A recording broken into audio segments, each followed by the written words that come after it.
Welcome to the channel, my friends. I'm Wayne, and guess what? I'm an alcoholic. I opened up like that because some of us forget that we suffer from a disease, and that disease for me is alcoholism. I don't know what it is for you, but welcome to the channel. It's Sunday Night Live, and we're getting ready to kick this off. I opened up 4 minutes early because we are out here in the woods. And I tell you what, it's a little warm and the bugs are starting a little game of their own about how much blood they can get from me. So we're just going to keep this driving on. Now, I noticed that a buddy of mine, Dave, threw a comment out that, he wanted me to reach out. I told people that, I need to reach out more and I need to extend myself a little bit further than I have and be a little more transparent. If you've seen the last video, you know exactly what I'm talking about. And I think that's what my brother was referring to. And yes, I will do a little more reaching out. I've gotten bad at it, but I'm trying to do the best that I can do each 24 hours a day. Virginia, if you are on, it's great to see you here. Thank you for being a part of One Sober to Another. And thank you for being a part of tonight's live stream.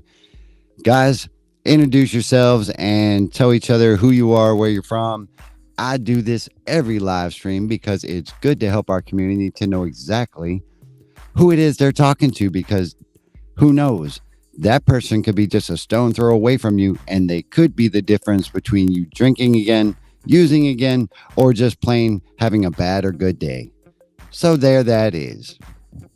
I am going to actually start jumping into this in about 2 minutes, like I had planned to. And I got the microphone here instead of the big old stand because the big old stand is a little distracting sometimes. And I want you guys to be able to actually see me because this is beautiful and to be able to communicate effectively, which, side admin note, I wish, and if you hear me, YouTube, I wish that you would introduce audio chat into live streams because, today I don't have a computer in front of me. Today I don't have an iPad, so I can't really do anything unless I get all up close and personal. And that's a little distracting as well. How is everybody today? And what are you up to this weekend? If the music in the background's a little too loud, just let me know. Tonight's live stream, and I say tonight, folks, because I am in Europe. I am in Germany specifically, and right now it's 1800 or 6 p.m. my time, which will put it at about noon on the East Coast United States, and earlier as you move out to the fine coast of California. But tonight's live stream, folks, if you see it down there in the ticker tape, it does say that we're going to talk about what sobriety isn't. And I put 3 questions, or rather 3 bullet statements into the description. And we are also going to discuss setting up expectations and how that leads to discouragement, frustration, and sometimes it is life, disappointment, folks. So if you are in it to win it and you are here, just give a shout out so that way we know who we're talking to. And Mr. Lobo, I see you there. Virginia, I saw that you jumped in. Who else have we got? Hopefully that music's playing in the background because this would be awkward dead space.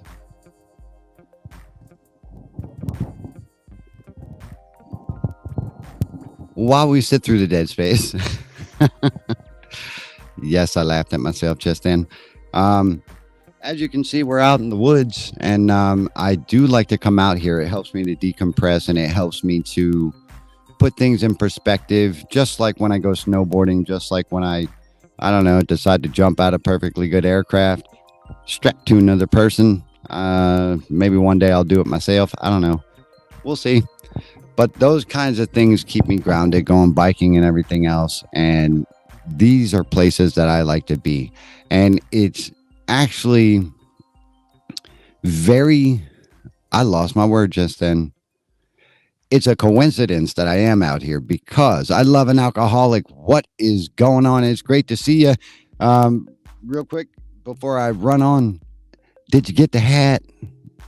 So So it is a coincidence that I am out here, ironic, if you will, because um, in the bullet statements in the description about what sobriety isn't, a lot of folks think that living sober or giving up alcohol or giving up um, drugs or whatever it is that actually becomes a large distraction and a damage in your life is boring.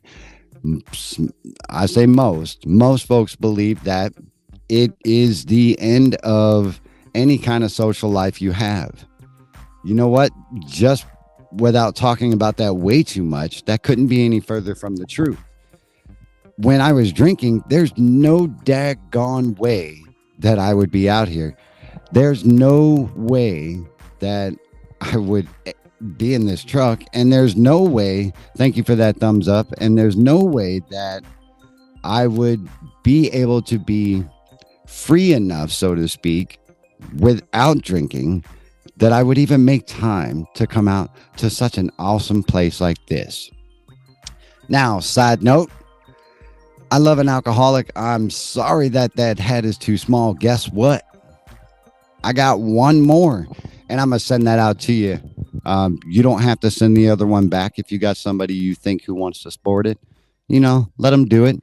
Do you like it? I'm glad you think it looks nice. And yeah, I could send that out to you. It's no big deal. Finland's not too far away.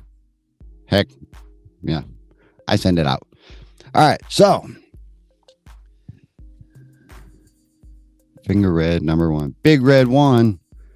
Okay, so here we go. We are going to start it out with bullet number one, and I wrote it super short form on my little piece of paper here. So bear with me. In the description, it says it's specifically what it is that we're going to discuss. But sobriety isn't a magic cure that erases the bull crap that we did when we were drinking. You can agree or disagree, my friends, but I want you to know this, and I know this from my own experience.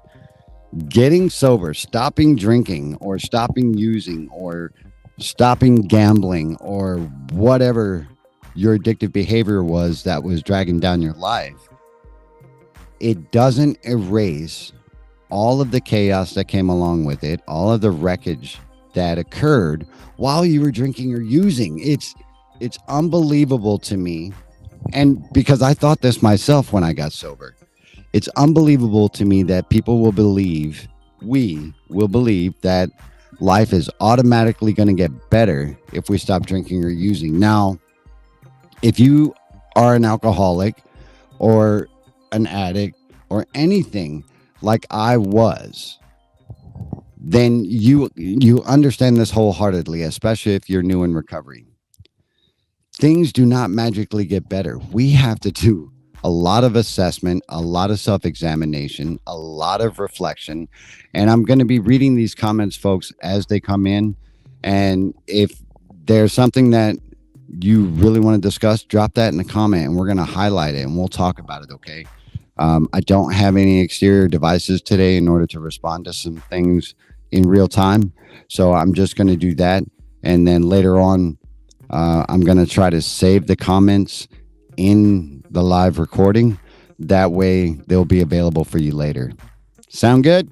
Right on. So as I was saying, when I got sober, I thought that money was going to flow in, and I thought that people were just going to like me, and I thought that life was going to get a little bit better without me having to change too much aside from drinking. I'm just reading this comment. All right, so Dave wrote, we'll agree to that. Pause for effect. But your true friends will stick it out. You know what? Daggone it.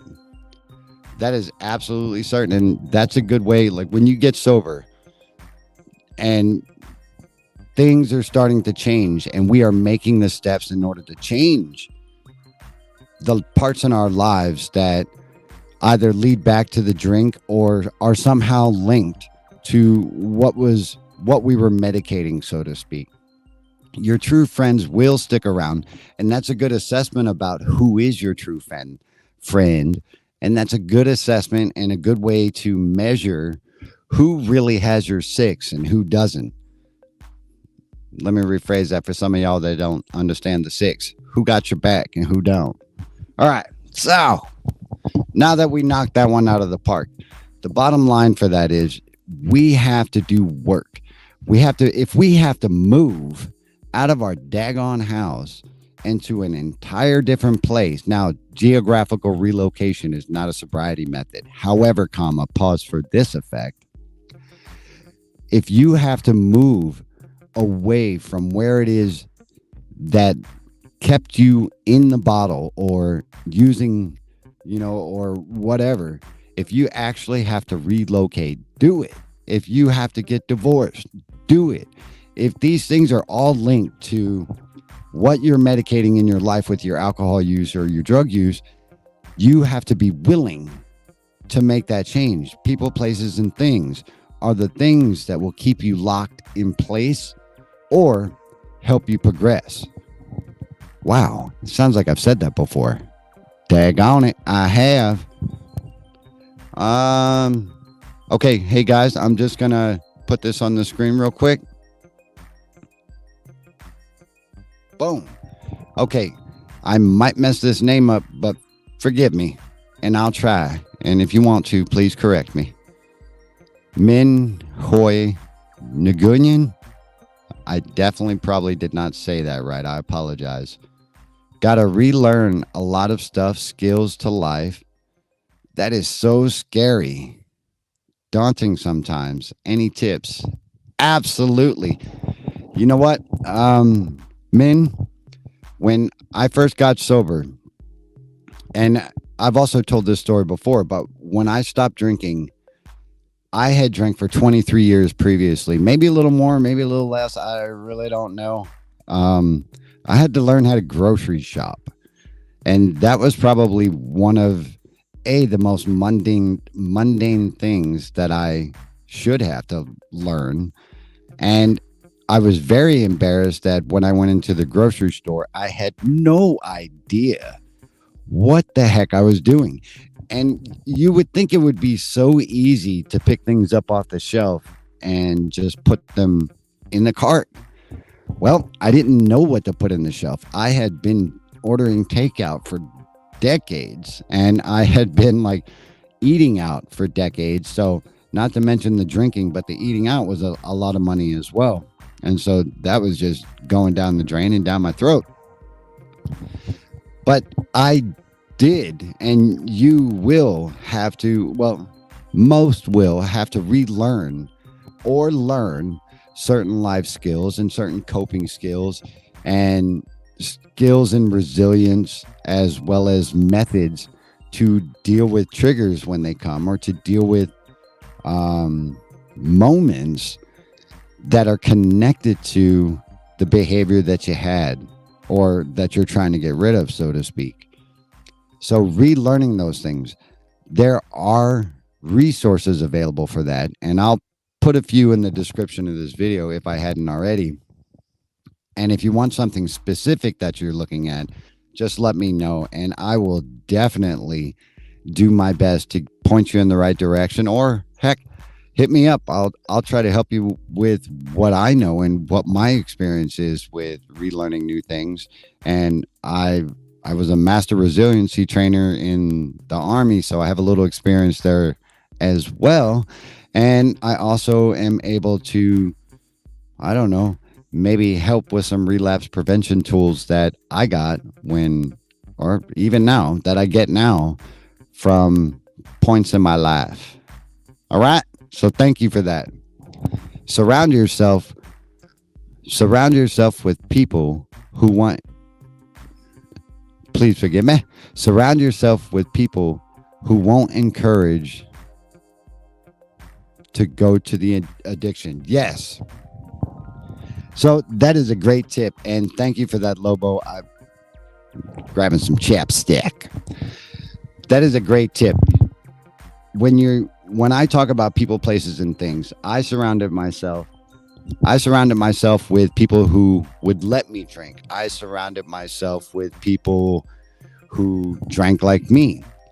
And so when I stopped drinking, I had to find a new source of support for the positive lifestyle that I was trying to lead. And I think that's where that goes. And that is a smart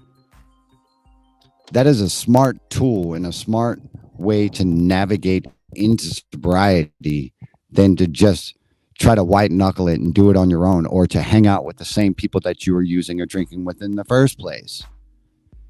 Yeah. Okay, so I'm going to slap another one up on that screen. This is from my Love and Alcoholic.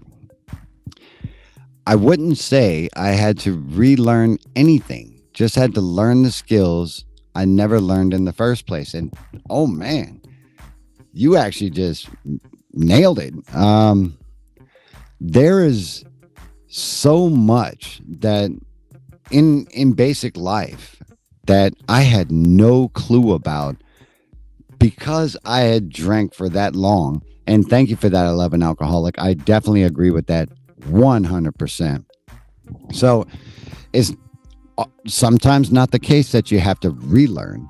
You have to learn in the first place. So, for instance, por ejemplo, I had never, ever in my lifetime built a house. Ever. And when I started living sober and I started hanging out with my father-in-law, he had to show me how to do basic things around the house, how to fix basic stuff, how to do plumbing, how to do basic electricity, how to, do all these things. DJ Better, what is going on? It is so great to see you here. And we're glad you stopped in. I love it. You said, hey, team. And I had to relearn or learn all these new skills in life that I never had. And one of the biggest skills that I never had, because I spent too much time drinking, guess what? I had to learn how to be a team player. And I'm so glad that DJ Better jumped in and wrote, hey, team, because I had to learn how to be a team player, regardless if I spent 20 years in the Army or not. Now I knew how to act like a team player. I knew how to kind of position myself to where it appeared I was part of the team, but I didn't actually know how to contribute my own weight within that team in order to make it meet its goal. And so I'm so glad that these are being posted, because that's exactly what I think men can benefit from, is some of these things that we're talking about. So DJ Better, we are talking about some things that sobriety is not. And we're about to hit on the second one, guys. Are you ready to do it? I didn't hear the live audience, but I'm pretty sure you're ready to go. Let's go. Sobriety isn't, and we kind of talked about this, sobriety isn't the end of your social life. Now, we kind of hit on this last time, and I think men, you might be able to benefit from this as well. I mean, I know I do. When I was like towards the last, I don't know, decade or so of my drinking history, unless it was like a party that was full of people drinking, I would rather drink alone. I would rather go get a case of, or a couple cases. Sorry, I don't want to lie to you guys. Go get a couple of cases of beer, especially on Friday, and I would barricade myself in my apartment or my room, whichever that I still had at the time, if I did, and I would drink myself into insanity. I didn't have many friends, and the ones that I did have, I wasn't going to call them. So, because they weren't going to drink like me, and they weren't going to, party their life out like I was. So When I started living sober and and don't run, folks, when I started going to Alcoholics Anonymous, which is a great support connection, by the way, if you've never done it, if you've never been, go check out a room because they're full of alcoholics who completely understand exactly pretty much what you're going through. All right. So the revolution of that is when I started living sober, I found that I could remember exactly who I was talking to, what we talked about, and what I could say matters to them. They wanted to hear what I had to say. So I almost lost my train of thought. So I started to build relationships with people, which I had never done in the first place. And DJ Better, I'm about to throw that up on the screen there. I'm going to do that real quick while we talk about this. All right. So, there I go again, folks. Yes. And so I started to build these networks and I started to be able to figure out how to be a part of a team. And I started to figure out that I didn't have to drink in order to do that. And I didn't have to drink to have courage in order to be a part of this group. And they wanted me to be there and they welcomed me every time I came. And I thought it was just absolutely astounding. The things I do now, I mean, I have more of a social life than I've ever had in my entire life. Pause for this cause. I drink in my nasty ass garage alone because I don't smoke in the house. You know what? I used to do that too. And as part of the isolation factor is that, I didn't smoke in my house either, weirdly enough, unless I was like super drunk and then I would do it anyway. So, but that isolation of being an alcoholic is nowhere near a social life that you can build outside of it. And the last part that I'll add, and then I'm gonna go on to what I just slapped up on the screen there. The last part that I'll add is, I just went snowboarding last week in the middle of summer. What the heck? And I did that with the encouragement of some friends who had my positive interest in their minds. And they were like, dude, you should go check out this place. And nobody had ever really encouraged me that way because I wasn't too fun to be around. And I go on these bike rides and I go with groups of people who actually all want to hang out. And I just did a thing yesterday where I was hanging out with some folks and I'm not bragging, guys. I'm just telling you, my social life is way more fulfilling than it ever was before when I was drinking. And I'm also doing this thing with Wounded Warrior program this coming weekend where we're all going on a hike. And I just think that's awesome. All right. So this bee is hovering around me, but we're going to try to ignore it. And hopefully it doesn't sting me or try to find a dark place to go. So I finally got to read Matthew Perry's autobiography last night. Finished it a few hours ago. I love an alcoholic. Thank you for putting that up there because, just like Chester Bennington and a lot of other amazing people,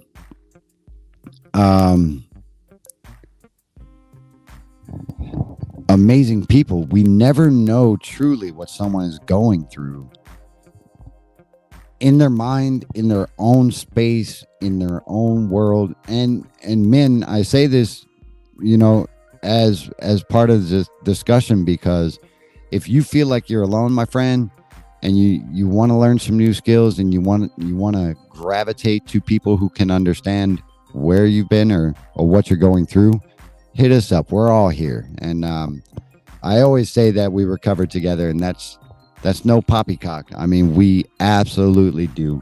The best, my opinion is the best method to stay sober and to get sober is to have a positive support channel, and we are here for you. Back to, yes, that's right. So people like Chester Bennington and Matthew Perry, all these guys had their own, or people have their own demons. Amy Winehouse, Janis Joplin. We can go on and on and on and on. Jim Morrison, Kurt Cobain, all of them, and many, many, many, many more had to face the tragic death of their addiction because and our own headspace is the darkest space on the planet. And if we don't have somebody who understands in order to share that with, or we feel like nobody will get it, I felt completely isolated and alone, like nothing was going to change, nothing was going to get better. And the only way to stop all that and to stop the noise is to, unfortunately, meet that demise. And that is the dark reality of people who don't find the answer that they're looking for. That's the softest way that I can say that. DJ Better writes, I know the fear of facing the problems I created is daunting and makes you want to continue drinking and ignoring. I am trying just one problem at a day. DJ Better, one problem at a day, just 24 hours a day. That is the attack of getting sober, starting to live. If we can optimize 24 hours a day, then we can find the strength in order to face those fears without ignoring them, or to face those problems without worrying so much about the fallout, because we things in our life don't always go well. And it's very easy to drink things away or to do whatever to forget them and to just set them on a different table and say, oh, I don't see it. It's not there. It's not my problem. I don't care. Guess what? That problem or that thing that brings you anxiety and stress is going to be there the next day, unless we are able to deal with them. And dealing with them just 24 hours at a time is something that is manageable. And I often say that as well. And I'm going to slap this up on here. Bam. All right, guys. Mr. Lobo, I lost my brother to the addiction. It haunts my thoughts all the time. Come 16 October, he will be 38 years. You know what? I say, happy birthday. And it's unfortunate that he's gone. It's unfortunate that it got to that level. And I completely understand. And, you know, there's no soft spot when it comes to the true reality of, that's why I do this channel, guys. And there's no soft spot for the dark reality of alcoholism and addiction. None. The hardest part for me was being able to actually branch out and to stop holding all this. It was criminal the way I was holding things in my head. And when I started getting it out into the universe, which is how this channel is a catalyst for me, when I started putting things out in the universe, believe it or not, folks, that brought me to a level of sanity that I'm forever grateful for. And if I didn't get out of that, if I wasn't able to get out of my own head, I'm telling you, man, then I wouldn't have been able to face this life the way I can now. That's how I end that one. And, you know, a lot of folks don't want to get sober because of the fear of having to face certain crap. And if we sugarcoat that crap, then that's just what's going to happen. Is it's going to get suppressed, and it's going to become a bottle, or it's going to become a needle, or it's going to become whatever. And it most times will not end in a favorable manner. I hope I said that delicately. And this goes with this. So when you talk about drinking fears or drinking anxiety or drinking stress, I got it. I totally got about it. You know, some problems get overwhelming and it's so hard to come back to it. Yes, it could become an early ending, Mr. Lobo. Absolutely.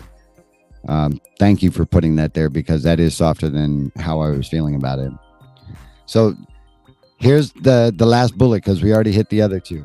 Sobriety isn't a life sentence of not drinking. Now, when you hear that, folks, I'm going to say it one more time and you tell me what you think in the comments.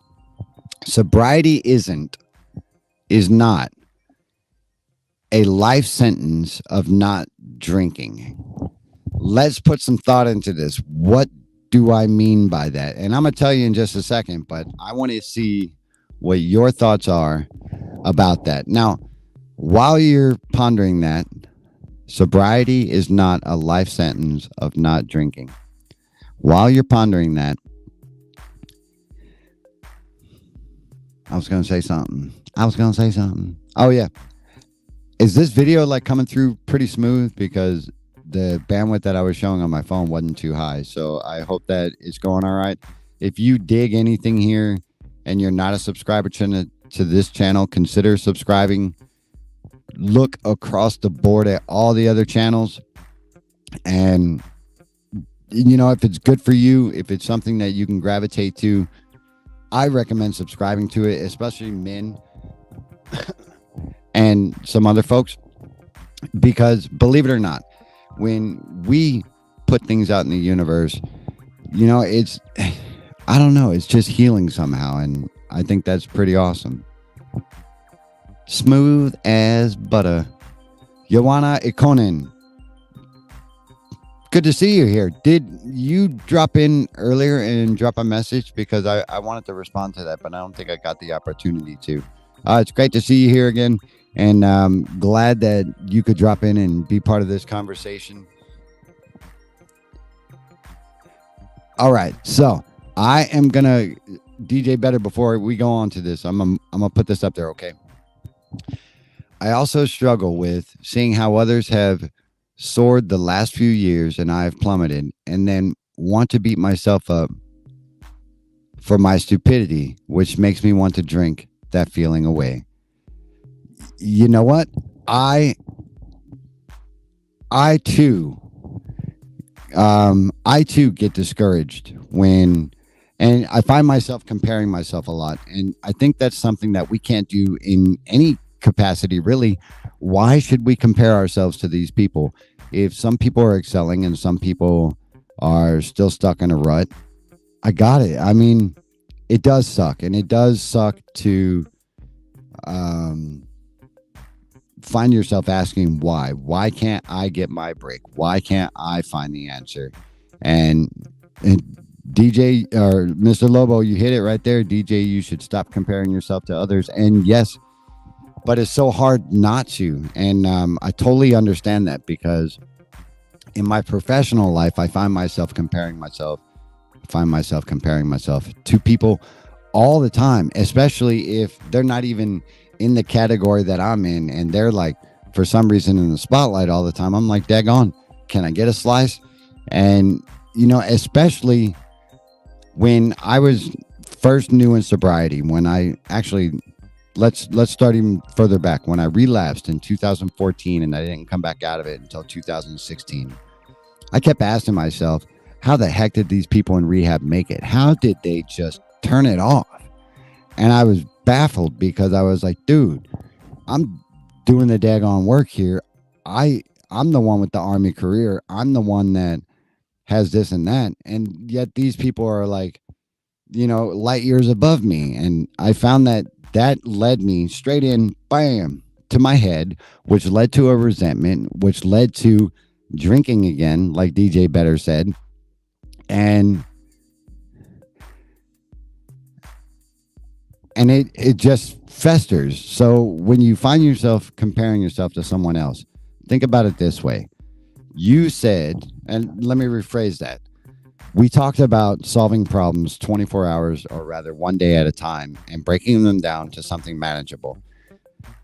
I would recommend, and I don't like to give advice, but I would recommend doing the same thing when you find yourself starting to get angry about someone else's status or their accomplishment or their place where they're at. Just break it down to, where do you want to be? What can you do right now to posture yourself in order to be where you want to be? And surround yourself with those who are doing the same thing. And if what they're doing is successful, start doing what they do. And then you can build your own, you can tailor your life the way you want it. You can tailor things, I don't know, to meet your own needs, because everybody's different. So there's no reason to compare yourself. I just got on that because I do it all the time and I understand it. Okay. Butch Michaels, how are you? So let's see. I took the naltrexone an hour before drinking, and it became less and less enjoyable. As the cravings diminished, I was drinking less each time, and then lost interest in alcohol altogether. That's a method. I I thought naltrexone was okay. I mean, for me, I sorry about the camera bounce. For me, I drank on naltrexone, and I found that if I actually don't even want to discuss that, but naltrexone was something that I found that I could abuse and still drink. So I used it wrong. So it didn't work in conjunction with me quitting drinking. I'm glad it works for you, and I'm so glad that you're doing it in a safe manner. And I'm thrilled that you were able to tailor off and you don't drink, because guess what? Alcohol stole my life, man. I don't know if it's stealing yours, but if it is, then, I'm glad the naltrexone worked. And Joanna, am I saying that right, Joanna? Thank you for your support, and thank you for actually, watching the videos, because I don't know. I think just giving back is something that we're kind of obligated to do as people. And we've talked about this before. And so, thanks. Let me know if there's anything specific that you want to check out. Mr. Lobo, I followed this little motto. To judge another, you must judge yourself first before you judge others. That's a good motto to live by, bro. And that is actually a healthy motto. Alphabet, how are you? That is actually a very good method, and that goes with, like, I don't know. I don't like to judge other people, and I find myself sometimes, I gotta put these on the C. I find myself sometimes doing it, and I kind of stop myself. Fu Manpu, welcome back. Aloha. How are you these days, Fu Man? But I find myself judging people sometimes, not as much as I used to, and that comparison level goes in there as well. And when I start to get judgmental, I find myself, there's something wrong with me internally. There's something wrong with me.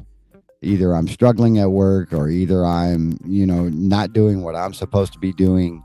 And yeah, I mean, that's kind of where judgment comes from, is because we want what somebody else has, so to speak.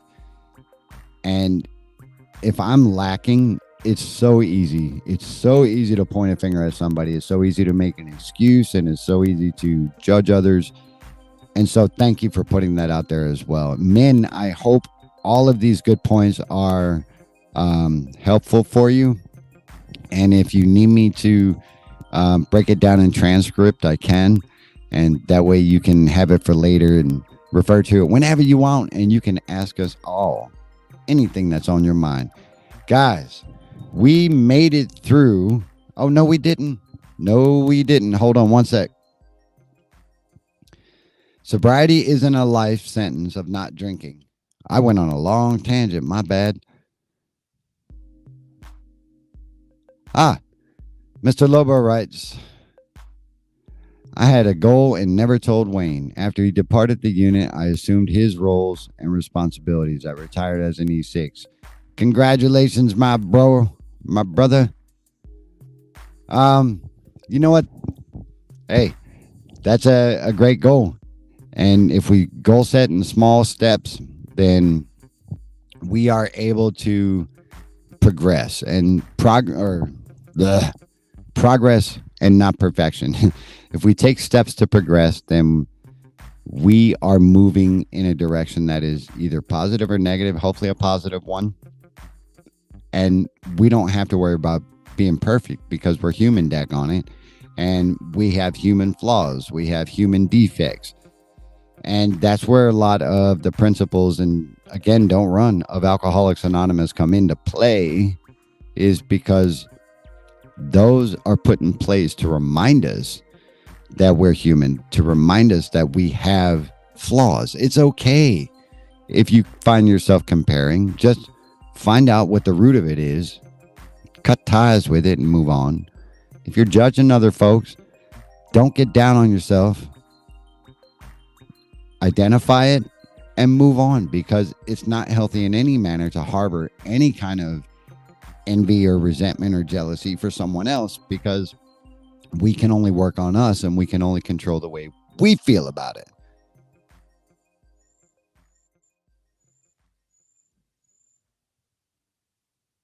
Oh,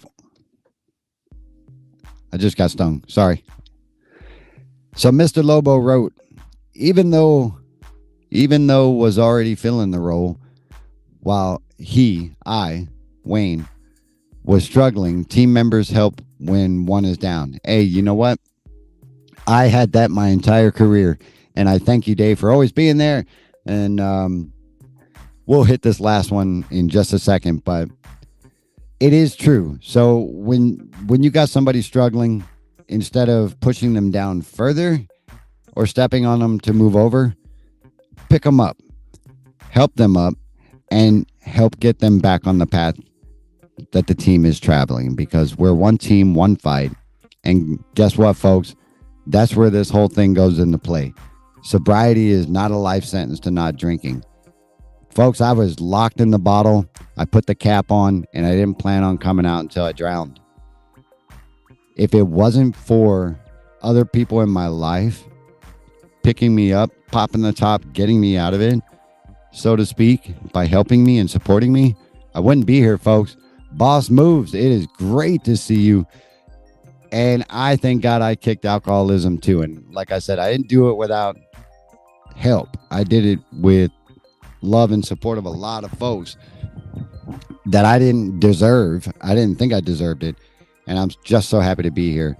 Boss Moves has been sober for 4 years and 6 months. Shout out to Boss Moves doing the daggone thing. Congratulations. And DJ Better, it's not impossible. And I love an alcoholic. Thank you for being here today. Guys, you have made me whole today, and you have helped me see that I'm not alone in my own head, because I felt that way for the last couple of weeks. And you have made me feel welcome as part of your day. Men, thanks for showing up. Boss Moves, great to see you. Johan, you the man or woman. Who'd I miss? Alphabet, it was great to see you just for a fraction of time. Mr. Lobo, you are the daggone man. It's not about what you deserve. It's about what you did to bring to the table if you knew it yourself. You know what? That's such an awkward statement, but it's completely true. It's not about what you deserve. A lot of us struggling think we deserve less. Guys, you got to learn to love yourself. You got to learn to respect yourself, because if you can't, then you cannot possibly share love and support for somebody else. I think that's going to end this live stream. Anybody got anything? That was a good live stream, guys. Thank you. Does anybody have any last burning comments or questions or concerns? And I hope that I was able to address men's questions about tips for learning coping skills and everything else. And Boss Moves, it's so great to see you here, brother. And Johan, I said Johan. Did I say that wrong? Johanna, I'm so sorry. Fu Man Poo, you didn't answer, man. How are you today? Butch Michaels, please feel free to come back to the next live stream. If you have anything you want us to discuss, cover, or even just talk about, just let us know. Drop it in the comments on the live stream when it posts a video. That way people can actually see that and we can tailor it to you. DJ Better, it was great to see you. I hope that you are able to know that even though you're struggling, sometimes we're exactly where we're supposed to be. Sometimes life hands us lemons in order to, as they say, make lemonade. But if you need anything that we can do, reach out. We got your back, and that's certain. And I thank all you guys for being here tonight. This is going to end this live stream, and life is a daggone garden. I hope I didn't miss anybody, and I'm just scrolling through to make sure. Virginia, I did. Virginia, appreciate you dropping in. I hope that you got a little something from this, and I hope that what we discussed was helpful. So if it was, once again, folks, drop it in the comments. Thank you all for being here. And I do got to go. I got to drive down this mountain. Life's a garden. Have a good night, guys. Bye-bye. Bo, thanks. If I can find that end button. There we go.